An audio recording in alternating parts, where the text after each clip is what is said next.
The empty platform was the kind of cold that did not move. Yunho was on the floor between two benches with his face on his arms, crying with the exhausted quietness of someone who had been crying for hours. Footsteps came down the platform without rushing, and Yunho looked up. One was standing down the platform in a long charcoal coat, taller than Ji-won, broader. He held himself still, learned over a long time not to take up more space than he needed to. The crying came back harder. The words came out before Yunho could stop them. Please, please do not take me back to him.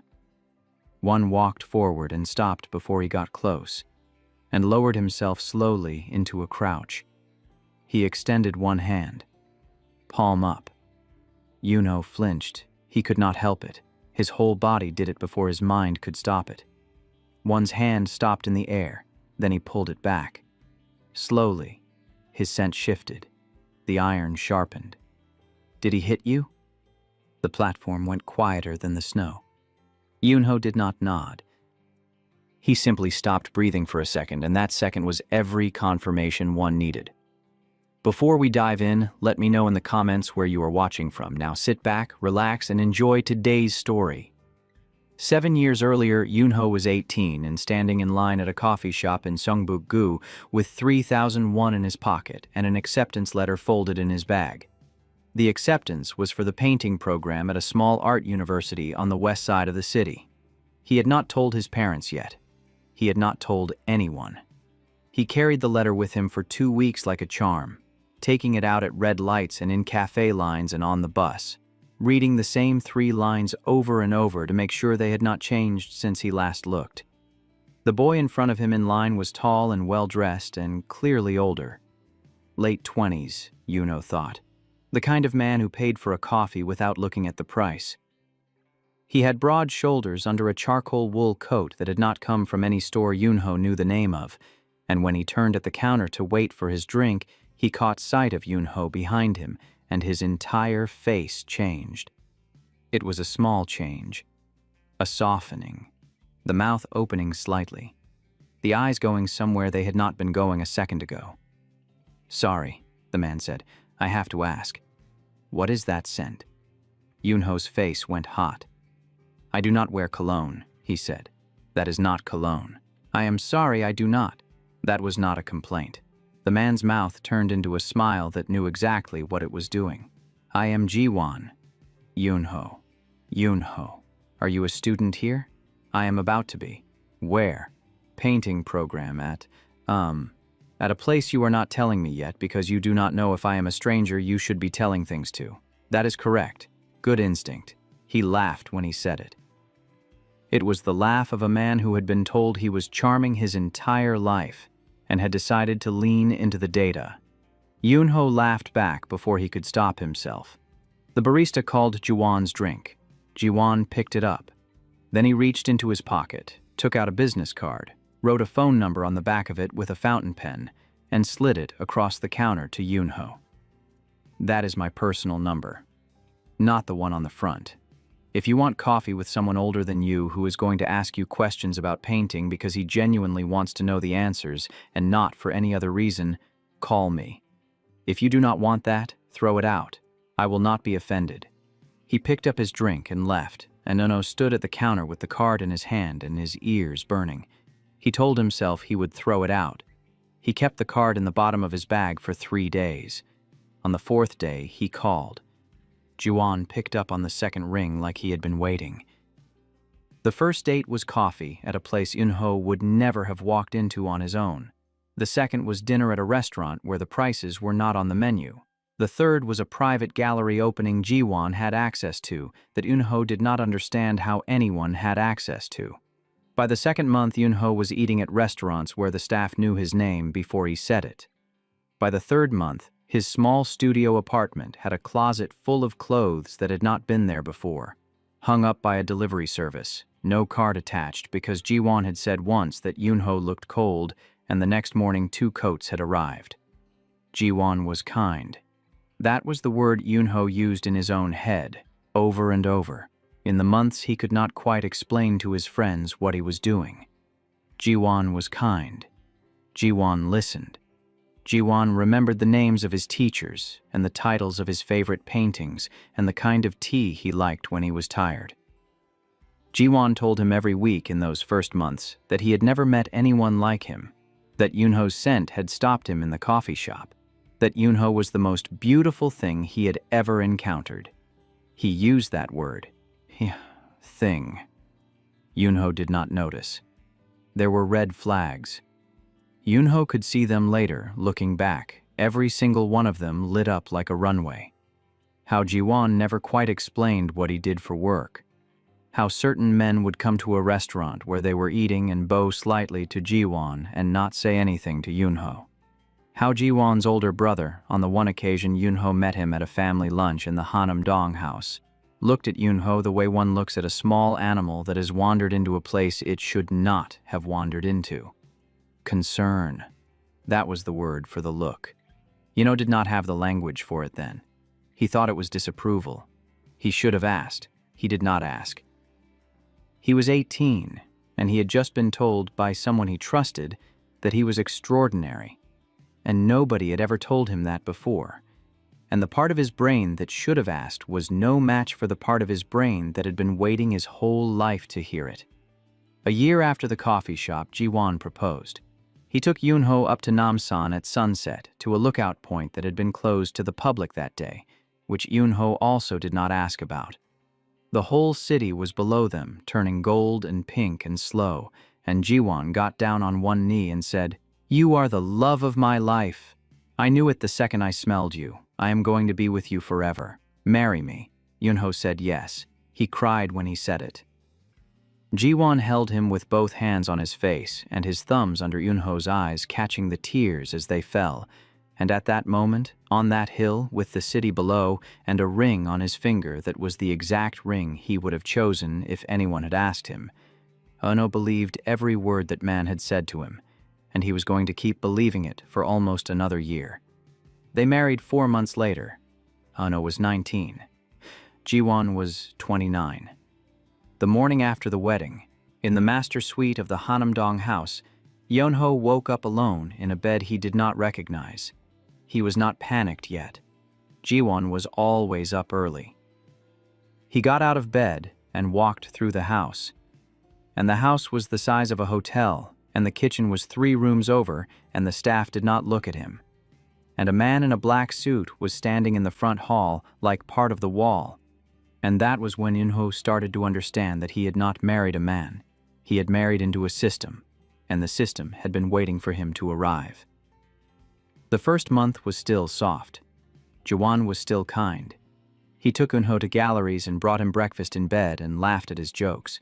But Yoonho began to notice that Jiwon left the house at strange hours, that the men in the front hall changed shifts on a rotation like security, that some nights Jiwon came home with the staff already waiting in the foyer to take his coat away in silence and not return it for 2 days. Yoonho asked once. Jiwon kissed him on the forehead and said, "You do not need to know about my work. You only need to know that I take care of you." He stopped asking. He had been asked to stop kindly by the man he loved, and he stopped. Then there was the bond, which Yoonho had assumed they would put in place at the wedding. Jiwon had said they would not. Too public. Too many photographs. Too rushed. He had said it would be more meaningful in private. Yoonho had agreed. After the wedding, it became, after we settle in. After they settled in, it became, after the family is comfortable with you. After 3 months, when Yoonho asked again, sitting on the edge of the bed in the master suite with his hands in his lap, Jiwon sat down next to him and pulled him under his arm and said, "Yoonho, I want this to mean something. I want it to be after you have given me a child. So when I bond you, the bond is not just for us, it is for our family. Do you understand?" Yoonho understood. He nodded against Jiwon's shoulder and did not push it further. He was 19 and in love, and had been told by the man he loved that the bond he wanted was on the way. The waiting was a thing he could do. He was good at waiting. The first try was 4 months in. Yoonho got pregnant within weeks. He cried when he told Jiwon. Jiwon picked him up off the floor of the bathroom where they had read the test together and spun him in a circle and said, "I knew. I knew the moment I met you, you were always going to give me everything. He lost the pregnancy at 9 weeks. He had been bleeding for 2 days before he understood what was happening. The doctor came to the house because they did not go to hospitals if they did not have to, and the doctor said the words, and Eunho did not hear them. Jaewon was in the room when the doctor said them. Jaewon's face did something Eunho had never seen it do before. The kindness left it like a curtain dropping. Then the curtain came back up, and Jaewon thanked the doctor, and the doctor left, and they were alone, and Jaewon said, "What did you do?" Eunho looked at him. He thought he had misheard. "What? What did you do, to lose it?" "I did not," the doctor said. The doctor said sometimes it just... The doctor said what you wanted to hear because the doctor is paid by my family. Do not lie to me. You stressed yourself. You did not eat enough. You did something. He said it calmly. That was the worst part. He said it like a man reading a quarterly report. And then he stood up and left the room and did not come back that night. And Eunho lay in the bed and bled and cried and apologized to a child that had never had a face. That was the first time. The kindness came back the next morning. Jaewon brought him breakfast and held him and said he was sorry, that grief had taken him somewhere ugly, that of course it was not Eunho's fault. Eunho cried into his shoulder and forgave him because the alternative was unthinkable. The second pregnancy came 8 months later. He lost it at 11 weeks. The third came a year after that. He lost it at 6. Each time, Jaewon's face did the same thing. Each time, the recovery took a little longer. Each time, the apology came a little later. The words in the moment got worse. By the third miscarriage, Jaewon was no longer asking what Eunho had done. He was telling him he ate too little, that he was too thin, that his body was rejecting the children because Eunho rejected the role, that his scent was getting weaker. Did Eunho not see? Did Eunho not understand that omegas who could not produce did not smell like omegas anymore? That Eunho was disappearing into his own failure? Eunho did see. He had been seeing for months. The bright peach he had carried in him since he was 16. The scent that had made strangers turn their heads on the sidewalk. The scent Jaewon had stopped him in a coffee line for, was thinning. The honey-crisp apple skin, the bright top note, had gone first, in year 2. The nectarine was thinning by the time of the third miscarriage. What remained was getting fainter every month, the way fruit smells when it has been left in a bowl too long. He stopped painting in year 2. He had not consciously stopped. He had simply not picked up a brush. And then a month had gone by. And then 6. The studio Jaewon had set up for him on the 3rd floor of the Hanam-dong house, with the north light and the easel and the canvases stretched and waiting, sat untouched. The door stayed closed. After a while, the staff stopped going in to clean it. The dust gathered. And then, near the end of the 3rd year, on a Sunday afternoon in autumn, Eunho looked up from a book he was not reading on the couch in the family room and saw Jaewon watching him from the doorway and said the wrong thing. He could not even remember now what he had said. It was something small. Something he had said 100 times before. Something that on another day would have made Jaewon laugh. Jaewon walked across the room. He sat down beside Eunho on the couch. He put a hand on Eunho's cheek. The touch was almost tender, almost like it had been at the beginning, and for a half-second Eunho leaned into it. Then Jaewon hit him. It was not hard. That was the thing Eunho remembered later, the thing his mind kept returning to over and over like a question he could not stop asking. It was not a hard hit. It was the kind a man could deliver and then claim, with full conviction, that he had not actually hurt anyone. Eunho did not move. Whatever was supposed to come next, the speaking, the breathing, the small involuntary noise people make when they are hit, none of it came. The house went so quiet he could hear the ticking of a clock in the next room. Jaewon pulled his hand back. He looked at it for a moment as if it had acted on its own. Then he looked at Eunho, and he said, in a voice that was almost gentle, almost confused, "Look what you made me do." Eunho started to cry. He did not make a sound. The tears just came. "Eunho, look at me, look at me." Jiwon took his face in both hands now, and Yunho couldn't turn away, and Jiwon's thumbs were under his eyes catching the tears, the same gesture from Namsen 4 years earlier. It was not even that hard. Stop. Stop crying. You are crying like a child. It was nothing. You triggered me. You said something you knew would set me off. You are smart enough to know what you are doing. Do not act like a victim. You made me do that. Do you hear me? You made me. Yunho heard him, and Yunho did not cry where Jiwon could see for a long time after that. He had learned a lesson. Crying was a thing he had done wrong. Crying made it worse. The next morning, Jiwon brought breakfast. He set it on the bedside table. He sat down on the edge of the bed and put a hand on Yunho's hair and said, "I am sorry about last night. I had a long day. I should not have come home in that state. I will not let it happen again." Yunho said, "It is okay." It was not okay. It was not. It was the first time. They both knew it was the first time. They both knew that what they were doing was agreeing to pretend it had not happened. Jiwon kissed him on the forehead and stood up and left for the office, and Yunho ate the breakfast because not eating it would have made things worse, and when he had eaten it, he went to the bathroom and looked at himself in the mirror and did not recognize what he saw. It happened again, 3 weeks later. Then, twice, in 1 month.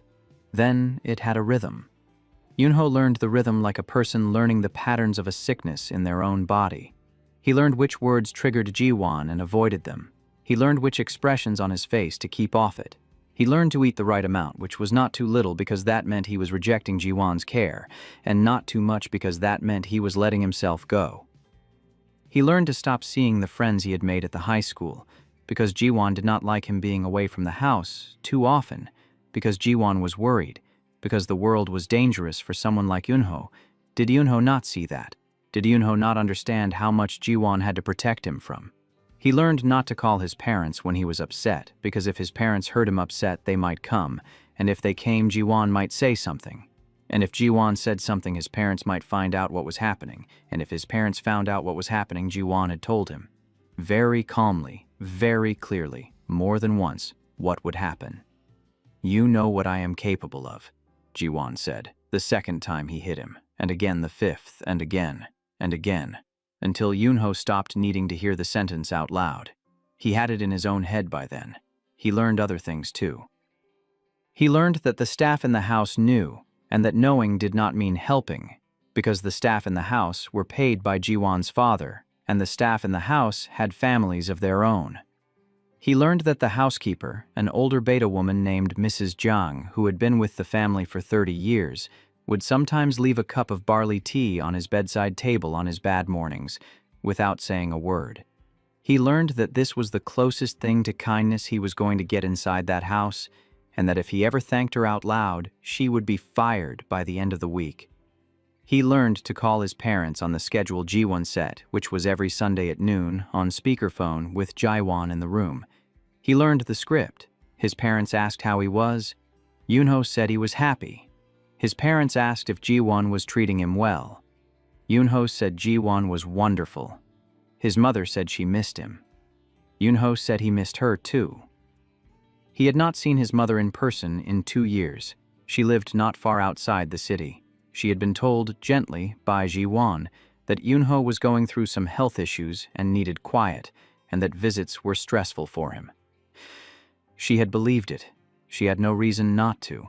Her son sounded fine on the phone every Sunday at noon. Once, in year 3, his mother had called on a Wednesday. Off schedule. Yunho had been alone in the bedroom. He had answered without thinking. His mother had said, "I had a strange feeling. I just wanted to hear your voice." Yunho had not been able to speak for a moment. The kindness in her voice had been an actual physical sensation, in his chest, like something being pulled. "I am fine, Mom," he had said finally. "I was just napping." "Are you sure?" "I am sure.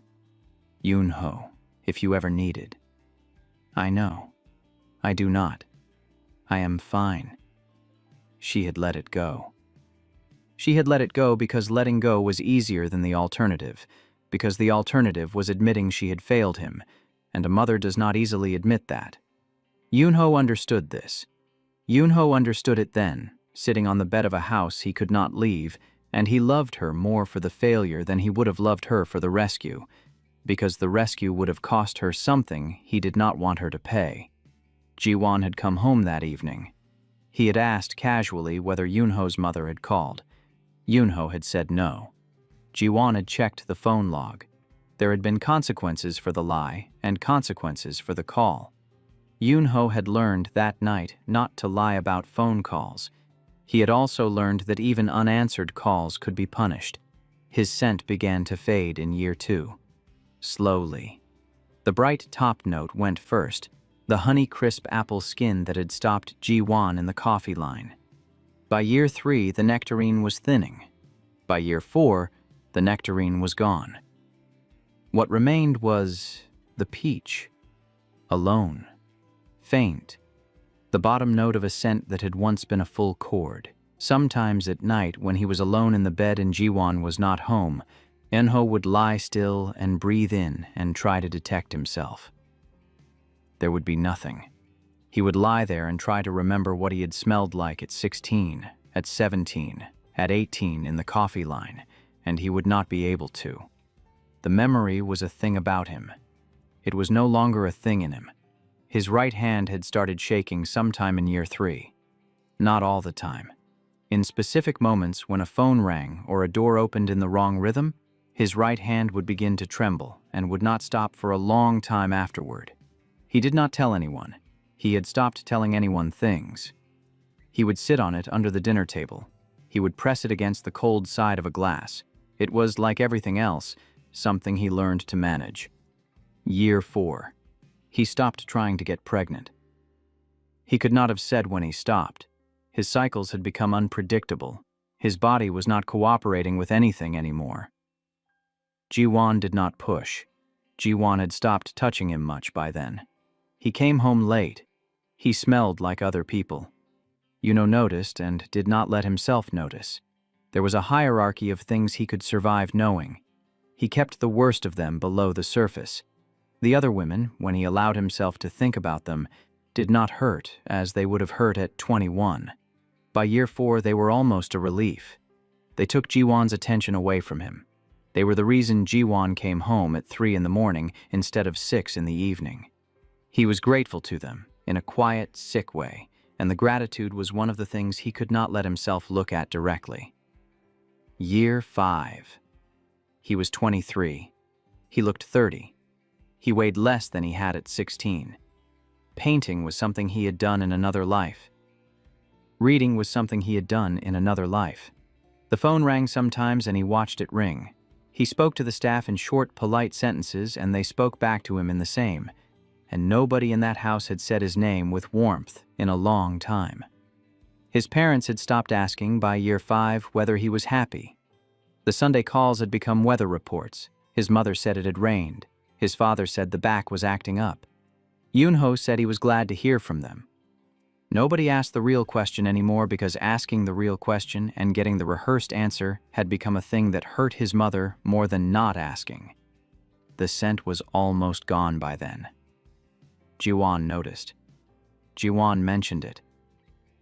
"You used to smell like fruit," he said one night at the dinner table, to Yoonho, to no one, to himself. "You used to smell like a peach orchard in summer. I would walk into a room and know you had been there an hour before. And now I sleep next to you, and I cannot smell you at all. Do you know what that is? Do you know what an omega who does not smell like an omega is? I married a fruit, and now I am sleeping next to nothing." He laughed when he said it. He had a glass of wine in his hand. He was not even angry. He was making a joke at Yoonho's expense, like he had done 100 times by then, and he expected Yoonho to laugh too, and Yoonho did. He laughed at himself. He laughed at the joke about himself disappearing. It was that laugh. More than the slap. More than the words that Yoonho thought about later, on the train, on the platform, on the floor with his face in his arms. The fact that he had laughed. The fact that he had stopped being a person enough to laugh at the joke about it. There were other moments. There were always other moments. The afternoon he had found a sketchbook in the back of a drawer, his sketchbook from before, the last one he had filled, and had opened it and seen a self-portrait on the third page. He had stared at the boy in the drawing for a long time. The boy had a brightness in his eyes. The boy was looking out at himself, the future self, with something like trust. Yuno had closed the sketchbook and put it back in the drawer and gone to lie down because his chest had started to do something he did not have time for. The night he had stood in the bathroom 10 months before he ran and looked at himself in the mirror and could not find his own face. He knew it was his face because it was reflected in the right place. But the eyes were not eyes he recognized. The mouth was not a mouth that had ever said anything he wanted to say. He had stood there for a long time and tried to remember what the boy in the sketchbook had looked like, and he could not. The boy was gone. The boy had been gone for a while. He had simply not noticed when. That had been the night he started thinking about the train. Not seriously, not yet. Just as an option, just as a thing he had not crossed off the list. He had crossed off so many things by then. He had crossed off painting. He had crossed off friendship. He had crossed off calling his mother on a Wednesday. He had crossed off wearing the colors he had worn at 18.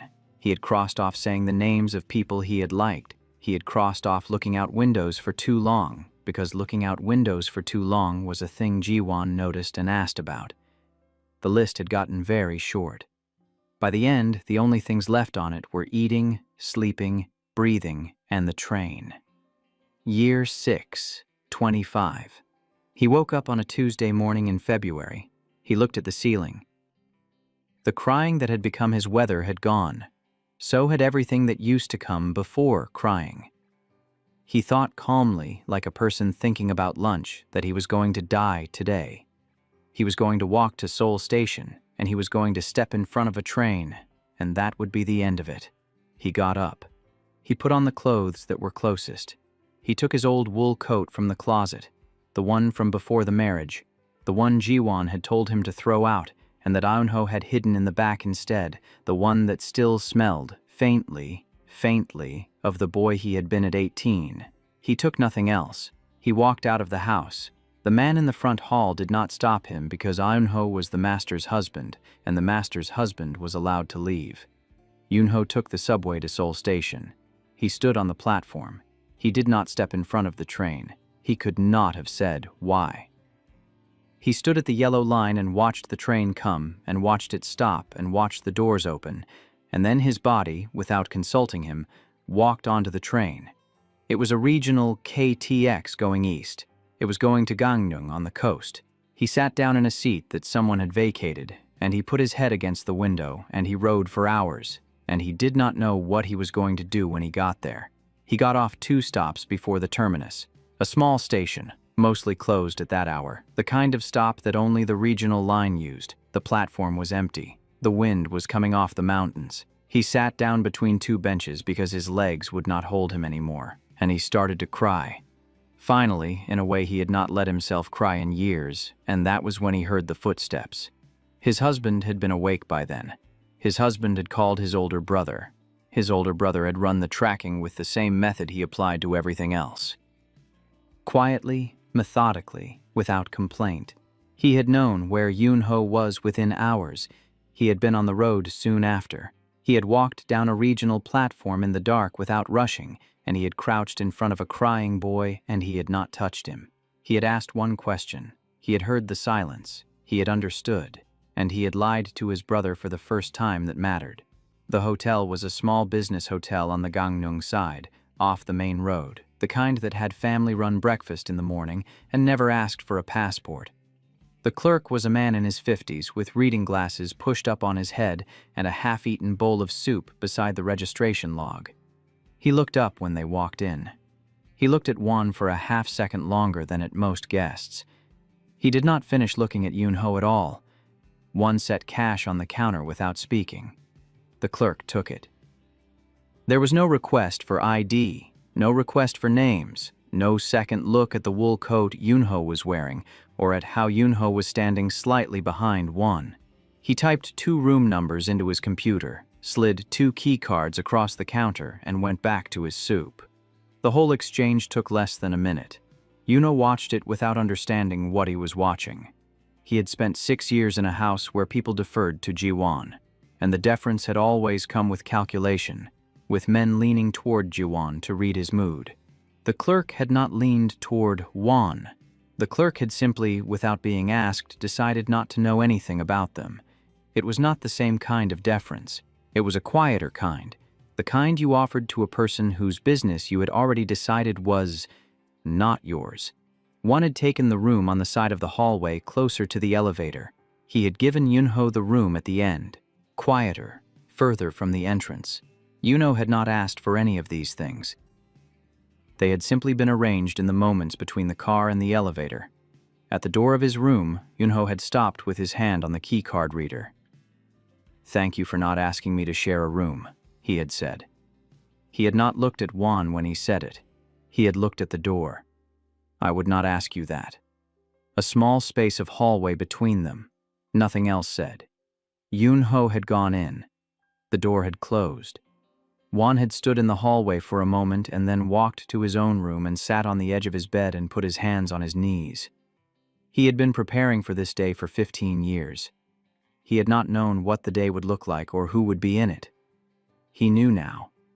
He took out his phone, ran the numbers in his head one more time, mapped the order of moves over the next 3 weeks, and stood up. He did not need long. He had been ready for a long time. He called his brother at 11 that night. "Anything," Jiwon said. "Bad lead. Look-alike at the platform. Not him." "Where are you?" "Gangneung side. I am going to drive the coastal road in the morning. He may have gotten on a bus." "Drive faster. He is making a fool of me." "I will." He hung up.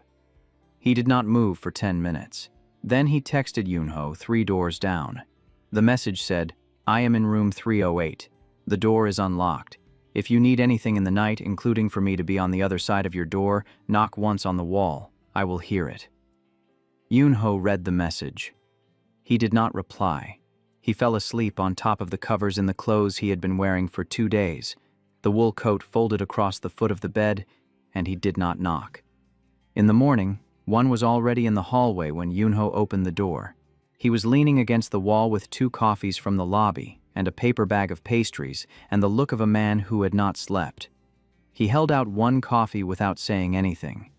Yunho took it.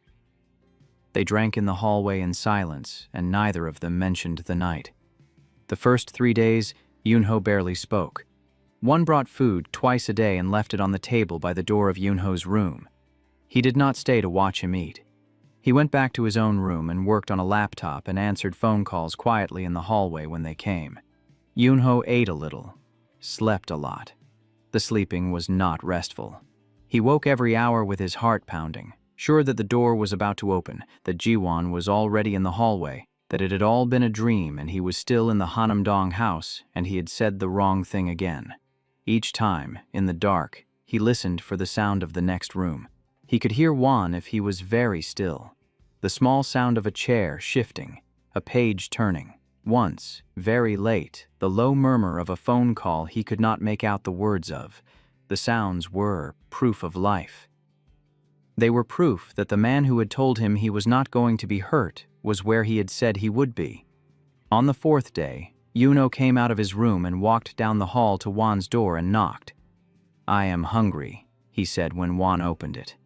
He looked at the floor when he said it. "For real food, not the pastries." Won nodded once. "There is a small place across the street. Diner. Open until 11. We can go now if you like." "I do not have a coat." "You have my coat." "I do not want to take yours." "It is yours." He said it without ceremony, like a man stating the temperature, and Yunho did not have an argument for it. He put on the charcoal coat over his thin one. They went down in the elevator. They crossed the street in the cold dark. The diner was small and warm and smelled like fish stew. The woman behind the counter looked up when they came in. She was in her 60s, with short gray hair and a newspaper open on the counter. She looked at Won. She looked at Yunho. She looked at Won again, longer than at Yunho, and the looking was not friendly and not unfriendly. It was assessing. Then she nodded once, a small nod, and went back to her newspaper. Won nodded back. He did not say anything. He led Yunho to a table by the window. The woman brought soup and rice and side dishes without taking an order, the way you do when someone has eaten in your place before and you remember what they ordered. They had not eaten there before. Yunho understood, again, that there were rules being followed in this room that he could not name. One had walked into a place he had never been, and the woman behind the counter had decided, in the time it took her to look up, what kind of guest he was and what kind of guest meant. Feed him. Do not ask questions. Do not call attention. Yunho ate a bowl of soup and a small plate of rice and the side dishes the woman brought without being asked. He ate slowly. Won ate the same thing across from him without speaking until Yunho was done. Better. Yes. Tomorrow we eat twice. Okay. That was the entire conversation. Yunho lay in his bed that night and went over it again. He could not say why it stayed with him. Then he understood. One had not asked him a single thing. He had just said what tomorrow looked like. Yunho had said, okay. Nobody had told Yunho what he was doing tomorrow without first asking him for a reaction. In a long time. Most of his last 6 years had been a long string of being told and being expected to perform happy about it. One had simply made a plan and let him take it or leave it. Yunho fell asleep thinking about that. The first week ended like that. Small announcements, small agreements. On the 5th day they walked along the breakwater. The sea in winter was the color of something old, gray-green and slow, and the wind off the water was sharp enough that Yunho pulled the charcoal coat tighter around himself without thinking about it. One walked 4 paces behind. Not following. Not hurting. Just there. When Yunho stopped to look at the gulls picking at something on the rocks, one stopped. When Yunho started walking again, one did. They did not talk. He had not had silence like this in 7 years. In the Hanamdong house, silence had always been a question or a punishment. On the breakwater, silence was just the wind and the sea and the sound of their 2 pairs of shoes on the concrete walking path. Halfway down, Yunho stopped at a railing and looked at the water for a long time. He did not know what he was looking at. He was just looking. After a while he turned to say something to Won, he did not know what, and Won was standing in the same place he had been when Yunho stopped, hands in his pockets, looking at the same patch of sea. Not at Yunho. At the water. Yunho understood then that Won was not watching him. Won was just there. Yunho did not say anything. He turned back to the water. They stayed there until the cold made his hands numb. Won did not say go. On the way back, Yunho's right hand, the one that had been shaking on and off for the last few years, began to shake worse in the cold. He pulled the cuff of the coat down over it. Won did not say anything. The next morning there was a small hand warmer on top of the coffee outside his door, the disposable kind, already activated, warm. No note, no mention. When Yunho came out into the hall holding it, Won was already looking at his phone, already not making it a thing. Yunho did not say thank you. He did not have the language for it.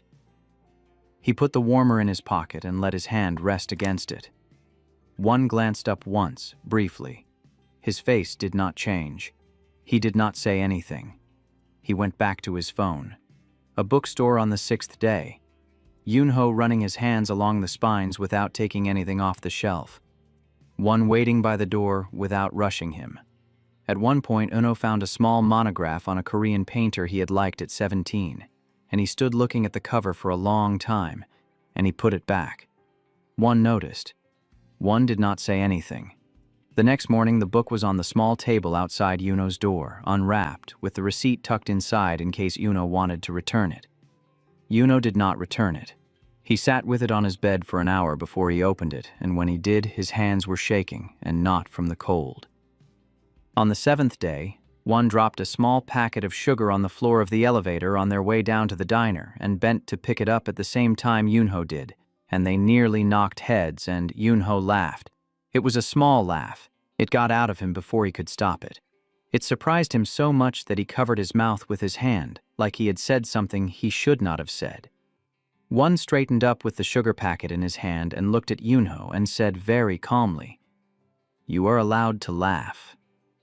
"I know." "You are allowed to laugh, Yunho." "I know." He said it twice more in the elevator, in his own head, like a sentence he was learning how to read.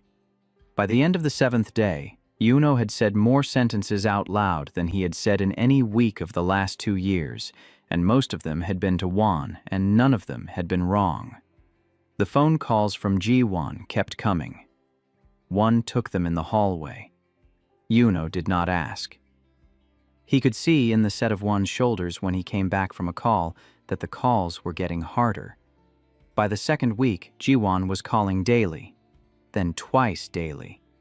Juan did not lie elaborately. He kept the lies small. False roads, wrong cities, times he had been in the wrong place.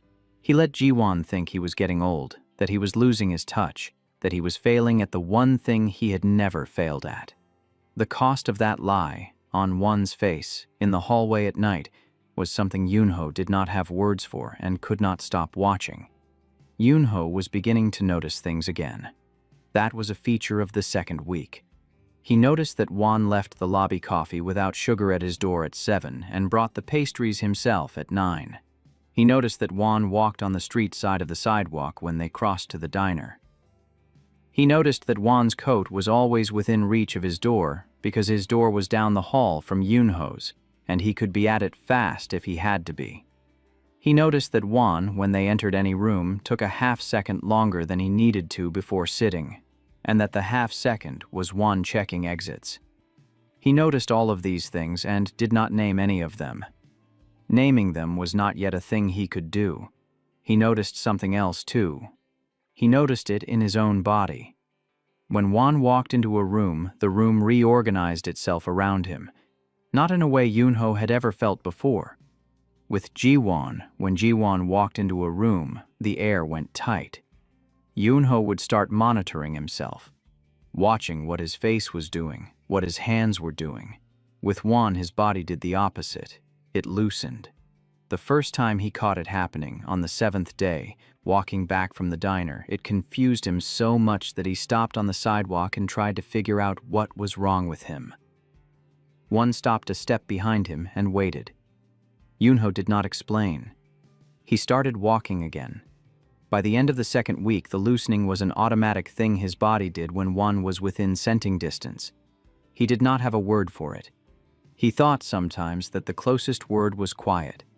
His own body, after years of being a thing he had to manage, going briefly quiet around this one specific man. On the 11th day at the diner, Yunho asked Juan a question. It was the first one he had asked any alpha in years. It was a small question. It got out of him in the same surprised way the laugh had. They had been eating in their usual quiet, and Juan had picked up a side dish of pickled radish, and Yunho, watching, said before he could stop himself, "Did your mother make this for you when you were a boy?" Juan paused, fork still in the small dish. He looked at Yunho. Then he looked back at the radish. He set the fork down. "No," he said. "My mother did not cook. There was a woman in the kitchen who did. Her name was Mrs. Bay. She made this for me on Sundays. She used too much sugar. It is the only way I like it." He picked the fork up again. He took a bite. Yunho watched him. "What?" "You answered a question. You asked one. You did not have to answer. I just..." "Yunho." "What?" "I have not had anyone ask me a question in a long time. You are allowed to ask. I am allowed to answer. We can do this. It does not have to be a thing."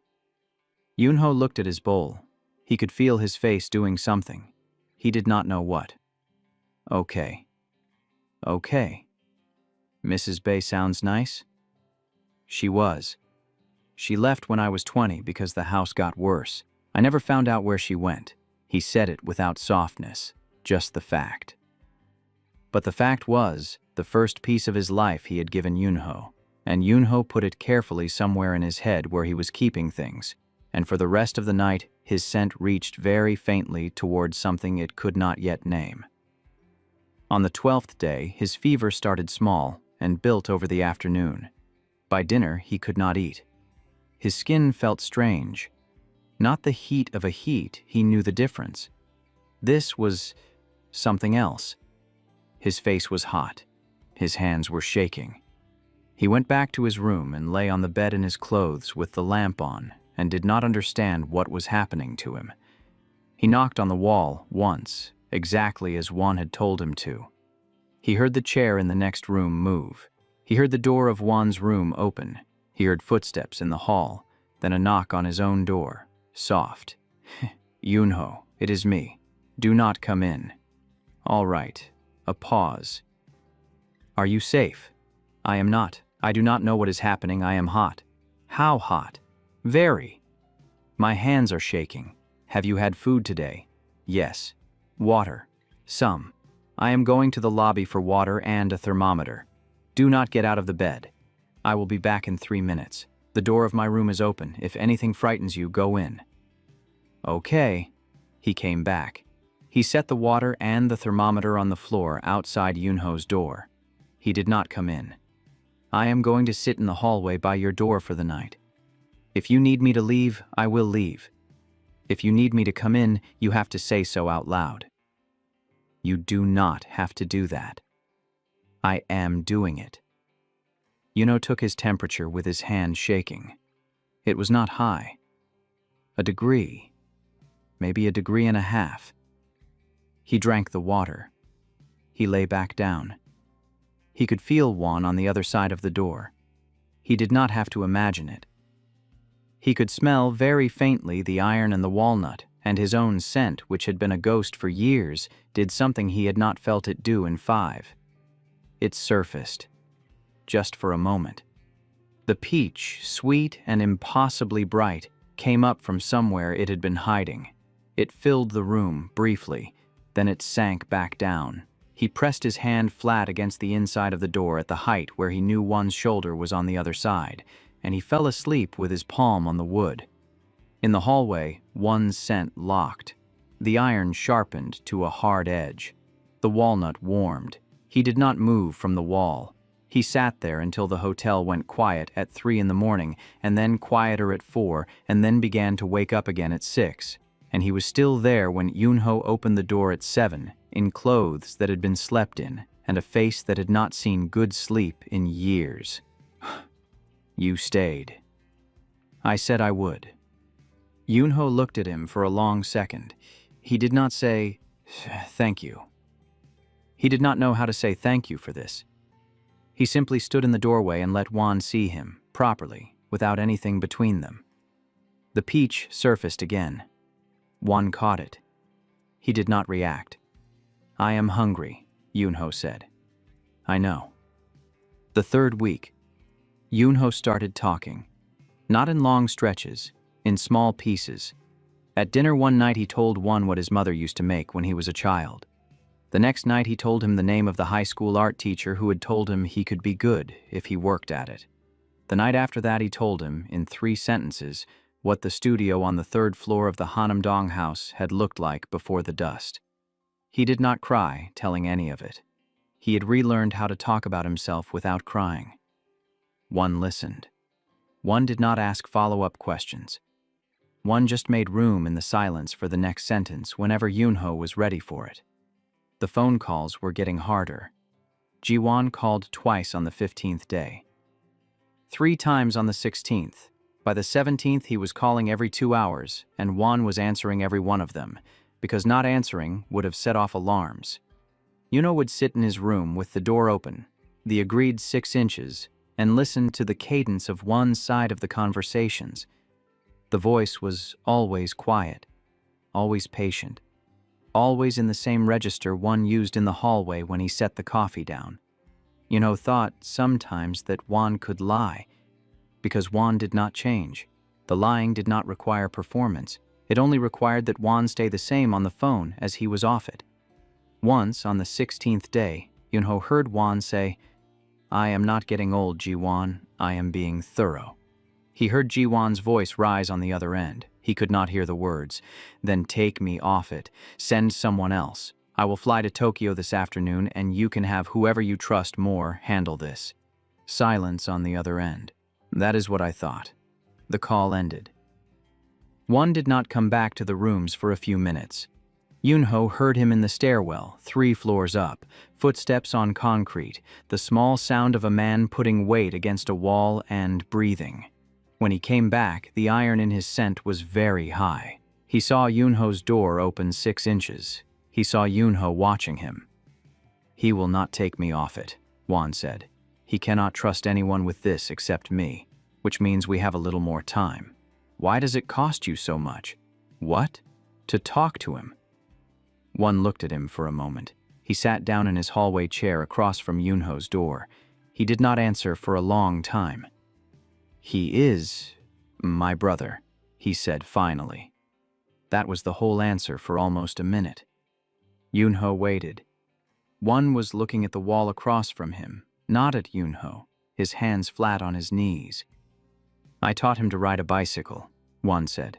I taught him to swim. When he was 12, he broke a window and I told my father I did it. My father hit me for it. Hard. I remember thinking, while it was happening, that I had done a good thing, that I had protected him. He stopped. He shook his head once, very slightly. I tried to do that for years. Stayed close. Took things for him. Told myself if I was just there, just nearby, he would not become. He would stop short of. By the time he was 20, I knew that part of my life was finished. He was not going to stop short of anything. The protecting had not worked. He was going to be what he was going to be. Another pause. That was the year I changed jobs in the family. Yunho did not say anything. He could see Juan was not finished. He was just speaking slowly because the words were heavy. What it costs me to talk to him is not the lying, Juan said. I can lie to him. The lying is easy. I have been lying to him in small ways my whole life. What costs me is that I knew, when he was 20, that the day was coming when I would have to move on him. I have been preparing for that day for 15 years. I built what I built. I waited for the conditions. I waited because moving too early gets people killed. I told myself that waiting was the right call. I am a patient man. I am very good at patience. He stopped. He was looking at the wall, not at Yunho. What I am not good at is the part where waiting also has a cost. I knew he was hurting people during those 15 years. I knew because I was sometimes the one who came in afterward to clean it up. I told myself that the day was still coming. That when it arrived, I would do the thing I had built the leverage to do. That my arriving on time, fully ready, would be worth what waiting cost. I told myself this for a long time. Another pause. I went to your wedding. I saw your face at the family lunch. I came home that afternoon and I sat in my office and I asked myself if you were the one, if you were the day. I did not move. I told myself the leverage was not yet certain enough. I told myself I needed one more piece. There was always one more piece I told myself I needed. The truth was that I was not ready to give up the version of my life where I was working toward a day that had not arrived. I was comfortable in the preparation. The preparation was a kind of doing without the cost of having done. He looked at his hands. I am telling you this because you deserve to know what you are deciding to trust. I am not a man who freezes. I am not a man who hides. I am a man who plans and then executes. What I have been is a man who planned for 15 years and called the planning the doing. That is over. Tonight is the day. I am not asking you to forgive me for the wedding or the family lunch. I am asking you to trust that I know how this goes from here. Because I have known how this goes from here for a long time, I have just not had a reason worth using it on. I have one now. A long silence. I am not absolving you. Good. I am also not blaming you. You are allowed to. I know. The silence sat there. Yunho looked at the man in the chair, the lines at the corners of his eyes, the hands flat on the knees, the iron and walnut scent that had been beside him for over 2 weeks now. He tried to find the fear. He had spent 7 years afraid of every alpha in every room. The fear was supposed to be there. It was not. I do not blame you, Yunho said again. Okay. Will you tell me something? Yes. At the family lunch, 3 years ago. The one I went to with him. I saw you across the table.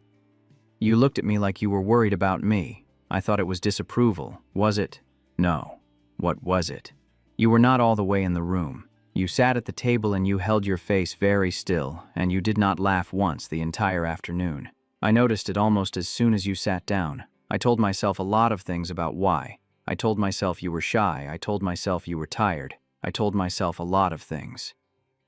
Yunho did not move. I should have asked you that day, Won said. I knew.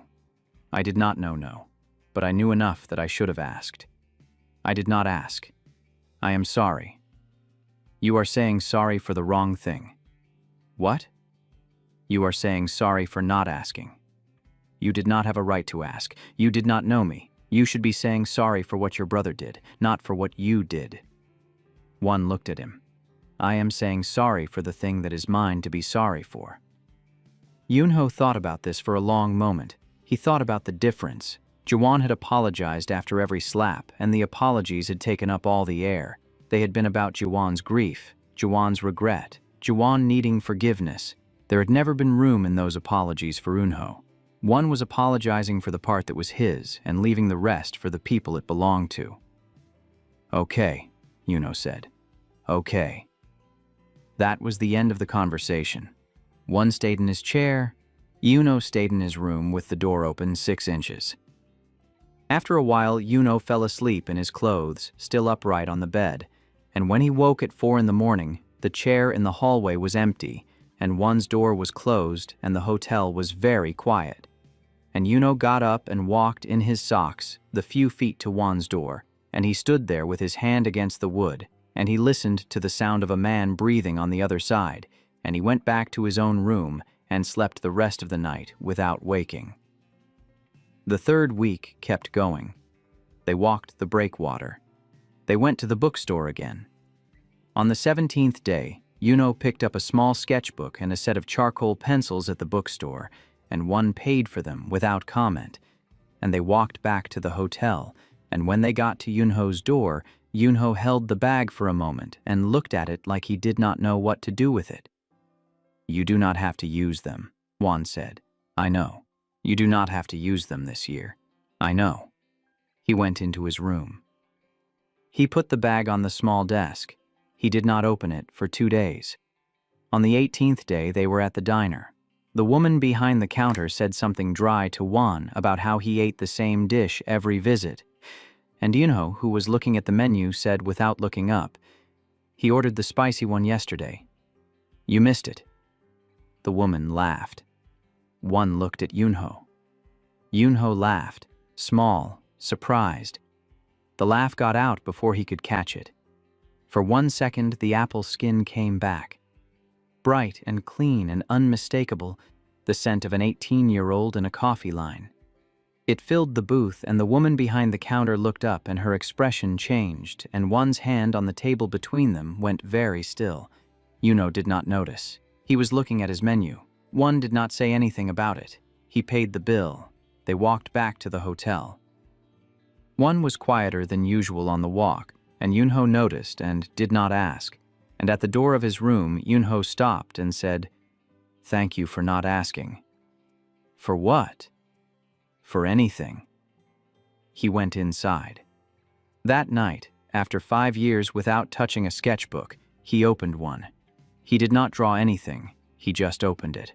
The blank page sat in front of him on the small hotel desk, and he put the charcoal pencil down beside it, and he sat with it for a long time. In the 3rd-floor studio in Hanam-dong, every time he had looked at a blank page, he had felt the page judging him for not being able to fill it. The hotel page was different. The page was just a page. He could fill it or not fill it. Either way, it would still be a page in the morning, and he would still be in the room, and the choice would still be his. He drew a line. 1 line. Across the middle of the page. He looked at it. He closed the sketchbook. And it was enough for that day. On the 19th day, he drew the view from his hotel window. Roughly, without thinking too hard, the line of the sea, the shapes of the buildings between him and the water. He worked for 40 minutes and stopped, not because he was tired, but because the sketch was done, and he did not want to ruin it by overworking it. He looked at the page when he closed the book.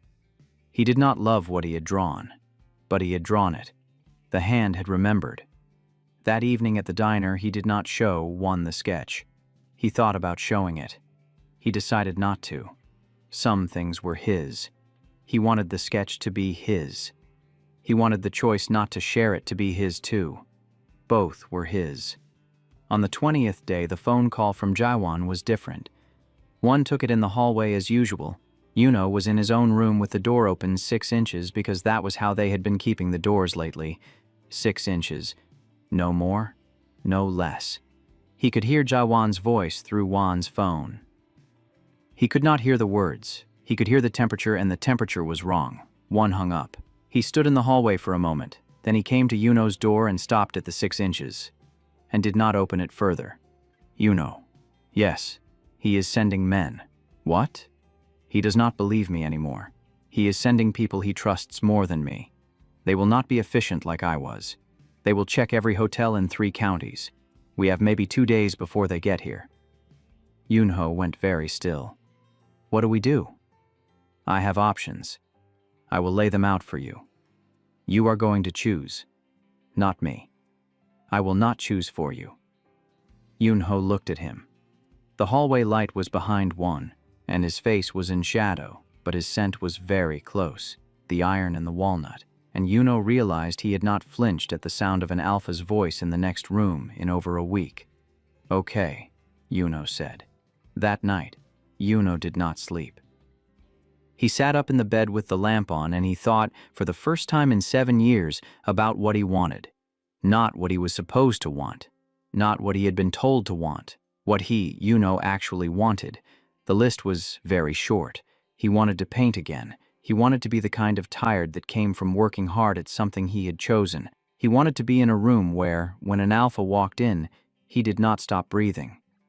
And he wanted, very quietly, to know what would happen if his scent came back fully. In the morning, he opened his door. One was in the hallway, as he had been every morning for 3 weeks with 2 coffees. You did not sleep, Juan said. Neither did you. No. Yunho took his coffee. Their fingers brushed. It was the first deliberate contact in 3 weeks. Yunho did not flinch. One did not move. The peach came up from somewhere deep and brushed against the iron in the air and held there for a second, and then they both stepped back into the careful distance they had built, because the distance was still what kept Yunho safe, and they both knew it. You said you had a plan, Yunho said. I do. Tell me. One set his coffee down on the small table between their 2 doors, both hands free now. You go to your parents, he said. Yunho went still. Hear me before you answer. Yunho did not say anything. You go home. Today. I take you to the train station this afternoon. You tell them everything. You sit in their kitchen, and you tell them what their son-in-law has been doing for 6 years. You let them be your parents again. You stay there. He will go to that house. The minute he knows I am there, you know he will. He will not get there. That is my part of it. After I put you on the train, I go back to Seoul. I go to my brother. I tell him to his face that you are not coming back to him ever. I tell him what I have. He knows what I have. I have had it for 15 years. He has known for that long that I have it. I tell him that if he goes near you, your parents, your old apartment, anyone you know, what I have goes to our father that night, and to the June family, who he has been doing private deals with that our father does not know about. He stops, or he loses everything he has. What do you have? One paused. 2 things. The first is records. He has been skimming from the family's operations for 9 years. Small at first, then larger. He hides it across accounts our father does not check. I do check them. I have copies of everything since the year he turned 26. Our father would disown him before the end of the day. He would not be the heir. He would not be anything. He would lose the company, the house, the protection, all of it. Watched him. The second is worse. There are 3 men he killed himself without family authorization in the years he was being trained. 2 were rivals our father had told him to leave alone. 1 was a bookkeeper who saw too much. I have the locations. I have the timing. I have one of his phones from that period. The June family and 2 others he does business with would not work with him again if they knew he had broken family rules that openly. He would lose his standing in the only world he cares about being respected in. Yunho did not say anything for a long time. You have had this for 15 years. Yes. Why did you keep it? Because I knew by the time I was 22 that one day I would have to use it. I did not know what the day would look like. I did not know it would have you in it. But I knew there would be a day, so I built it carefully. I kept it current. I made sure he knew I had it, but did not know what was in it. I made sure I had what I needed when the time came. I am ready. I have been ready for years. He would have you killed before you walked into the house. He would not. You do not know that. I do know that. He needs me alive to keep the family running. He cannot replace me. He has known for 15 years that the day he tries to replace me is the day when I have lands in our father's hands, and the June family's. He knows the math. He will not move on me. You sound very sure. I am very sure. Yunho's hand was tight around the coffee cup. He set it down before he dropped it. And the other option, he said. What is the other one? One looked at him for a long second.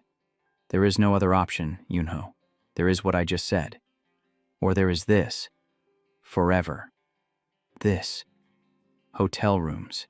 Different cities every few months. Me lying to him for the rest of my life. You hiding for the rest of yours. No parents, no painting under your own name, no friends, no mail with your name on it. We could do that. For a year. Maybe 2. Eventually he gets close enough, or I make a mistake, or you get tired enough to walk into a coffee shop where someone recognizes you. And then it ends. And it ends badly. And it ends with both of us in worse shape than we are now. He paused. That is not a plan. That is a slower version of going back to him. Yunho looked at the floor. You have been thinking about this for 3 weeks. Yes. You are sure about the parents one. I am sure. Yunho looked down at his coffee, then at Juan, then at the floor again. I need time. How much? I do not know. Yunho. I know. I know we do not have time. I know he is sending people, I know. That is not what I was going to say. What were you going to say? I was going to say, take the day. We have today. Probably tomorrow. After that it gets harder. But you have today. Yunho nodded once. He could not look at Juan. He took his coffee and he went back into his room and he closed the door not fully, but to the 6 inches they had been keeping it at, and he sat on the bed and he held the coffee in both hands until it went cold. And he thought. He thought about his mother. He thought about her voice on the Sunday calls. He thought about her face in the kitchen of his old house. He thought about telling her. He thought about her hands on his face. He thought about his father, who did not cry, putting his hand on Yunho's shoulder and not lifting it for a long time. He thought about Juan walking into the Hanamdong house with that calm face and that quiet voice. He thought about Jiwon's response. He thought about the men Jiwon had on retainer, the ones who came to the house, the ones who looked at Eunho like he was furniture. He did not know whether Juan could hold against that many. He suspected he could. He could not be sure. 3 weeks. 3 weeks was nothing.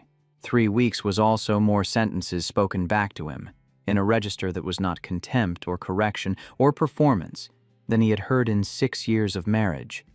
3 weeks was a man in a hallway with 2 coffees every morning who had never once tried to come into his room. He did not know if 3 weeks was enough. He knew also that his time was not going to grow. He sat with the cold coffee until the light in the room changed, until the afternoon went gray, and the snow started up again outside the window. He did not eat. He did not call out to Juan in the hall. He could hear Juan's chair occasionally through the wall. He could hear the small sounds of a man who was not pushing him. Around 4 in the afternoon, he stood up. He went to the door. He opened it the rest of the way. One was sitting in the hallway in the chair he had pulled from his own room, his coat across his lap, his eyes closed, not asleep. He opened them when he heard the door. "I have not decided," Yuno said. "That is fair. I want to ask you something." "Ask." If I say no to going home and you do not go to him, what happens then? What is the version where I say no? There is no version where you say no. Yunho, that is what I was telling you. There is the parents one, or there is hiding forever. You can choose hiding. I will hide you. I will keep doing this for as long as you want me to. I am telling you it does not work for long. I am not telling you that to push you. I am telling you because it is the truth. You are pushing me. I am answering your question. It feels like pushing. Then I am sorry. I do not know how to tell you the truth without it feeling like that. I can stop telling you the truth. I will stop. I will keep my opinion to myself and you can decide what you want. No, do not do that. All right. Just give me until tomorrow. Tomorrow? I will tell you in the morning. I promise. Tomorrow morning. All right. Will you eat with me tonight? At the diner? Yes. He closed his door. He went back to the bed. He did not sit. He stood at the window for a long time and watched the snow fall and tried to imagine a year from now. He could not. That night at the diner, neither of them ate much. The woman at the counter brought them their usual without asking. Yuno looked at the menu without reading it. One did not say anything. He waited.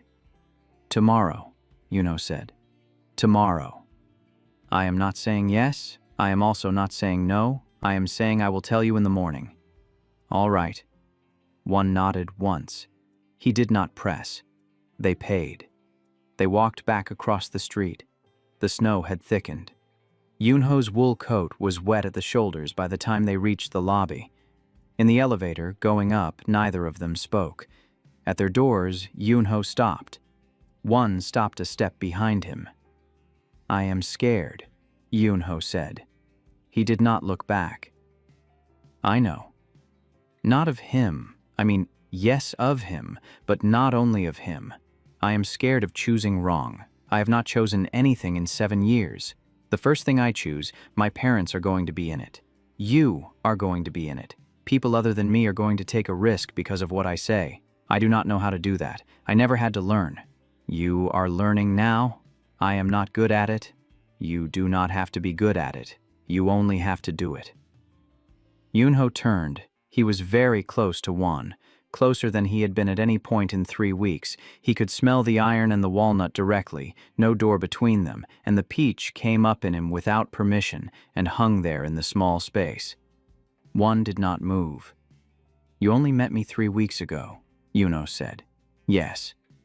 Why are you doing this? Juan did not answer right away. I do not have a clean answer for you, he said finally. I have known you 3 weeks. I have known what was happening to you for longer than that, in pieces, and I have known it for sure since the platform. The reason I am doing this is the same reason I would be doing it if you were a stranger. He should not have done it. Someone should have stopped it years ago. The fact that the someone turned out to be me is a problem with my family, not a sign that I have invented a feeling about you in 3 weeks. Okay. I have not invented a feeling about you in 3 weeks. Okay. You do not have to know what I am to you.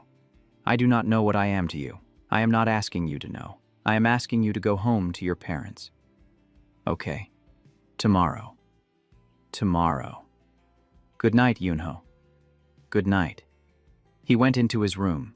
He closed the door. He stood with his back against it for a long minute. He could feel Juan on the other side, not moving, not leaving yet. Then the iron faded slightly as Juan walked the few feet to his own door, and Yunho heard the quiet sound of a man going into a room, and he lowered himself to sit on the floor with his back still against the door, and he stayed there for a long time. He did not sleep until almost 5 in the morning. Even then, he did not sleep deeply. He woke at 7 with a decision sitting in him that he had not said out loud to himself yet, and the decision was not steady, and he did not trust it, and he did not know if he would still have it when he opened his door. In the morning, Yuno woke before one was in the hall.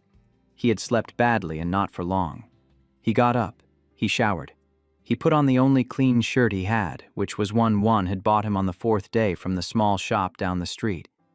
He went to the door of his room. He took a breath. He opened it. One was already there. 2 coffees. "Good morning?" "Good morning." One held out the coffee. Yunho took it. Their fingers brushed. The peach came up briefly, then sank. "Did you decide?" One said. Yuno opened his mouth. Before he could speak, the elevator dinged at the end of the hallway. One's head turned slightly. Yuno went rigid. The doors opened and Juwon stepped out. He was in a black coat. His hair was perfect. He had not slept in 2 days, but his face did not show it. The scent that came down the hallway with him was something Yunho's body knew before his mind did. Tobacco smoke that had cooled and gone bitter. Cold leather. Underneath it, the thin, sweet edge of bergamot, the cologne Jiwon had worn since the coffee shop. The cologne he layered over himself because his own scent was not good enough to lead with, and he had always known that. Yunho had stopped smelling it years ago. He was smelling it now. His stomach went over once, slowly, and stayed there. Jiwon looked down the hallway. He saw his brother standing close to the open door of a hotel room. He saw inside the open door the back of a smaller man in a wool coat he recognized, the wool coat he had told that man to throw out years ago. The smaller man turned, and for 1 second none of the 3 of them breathed. Yuno in the doorway, his coffee still in his hand, looked at his husband and did not move. One in the hallway stayed where he was. Jiwon's face changed. The charm he had walked in with cracked. Underneath it was something hot and ugly. He looked at Yunho. He looked at his brother. He looked at the space between them. His mouth pulled into a smirk that had no warmth in it, only rage holding itself together by inches. "So," Jiwon said. He took 1 step forward into the hallway. "So, this is who was hiding you all along." That is the end of part 1. If you enjoyed the story, tell me your thoughts in the comments. Part 2 is on the way. I would love to hear from you.